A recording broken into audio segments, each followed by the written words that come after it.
We take a holistic approach to determine government support for cost of living, taking into consideration factors such as inflation, economic and labour market conditions, fiscal sustainability, as well as the affordability challenges faced by lower and middle-income households.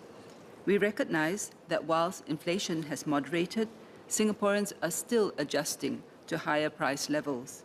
And that is why we provided additional support for Singaporeans in Budget 2025, including CDC vouchers and additional USAVE rebates. Beyond transitional cost of living support, we have also strengthened structural social support in housing, healthcare, education, and retirement to provide Singaporeans with assurance at every stage of life.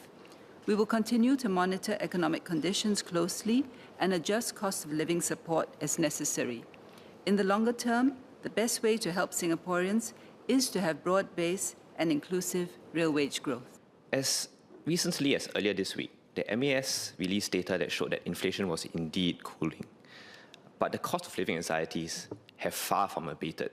We hear this in the voices of our residents. In particular, there are two groups that we hear it quite loudly from. Seniors who have retired many years ago, as well as households with lower income. To that end, I have three supplementary questions. The first, does the MOF look beyond hard data into sentiments and anxieties of the population when it comes to cost of living? The second, beyond the aggregate level data, does the MOF or does the government look at specific target groups that are more vulnerable?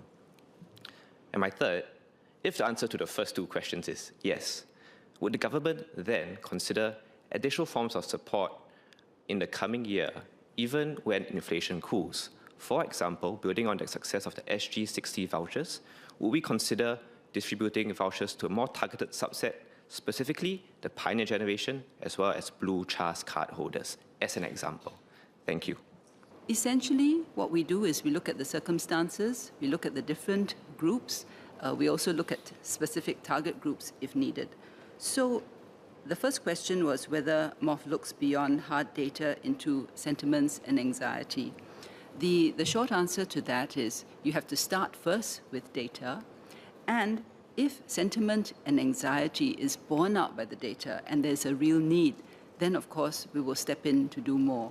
But if you have a situation where there is anxiety which is actually not without real basis, and you can understand how that happens sometimes where, people get concerned because others are talking about it and then others talk about it and then you have a general anxiety but there's no real basis for that anxiety, then there may not be a need to provide additional support for that. And really the answer would be to address what is causing that anxiety or that concern. Then the second, do we look at target groups? The answer is yes, obviously we do.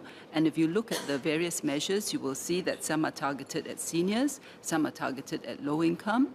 We introduced climate vouchers initially for HDB dwellers, and then extended it to private housing. So there are different funding for different purposes. Sometimes you look at the demographic group, but sometimes you also look at the social purpose. For example, you may need to provide support for childcare. That's a different thing. So there's a whole range that we look at. And will we consider additional forms of support? The member cited SG60 vouchers and targeted subsets. The SG60 vouchers were because this is our SG60 year.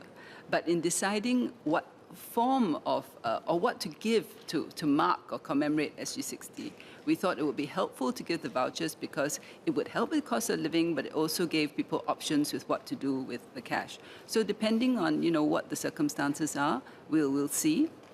And then for targeted subsets, again, the general principle is that we look to need, or sometimes when you're trying to drive a certain form of behavior, like when we wanted to encourage people with lifelong learning, we introduced the Skills Future credits.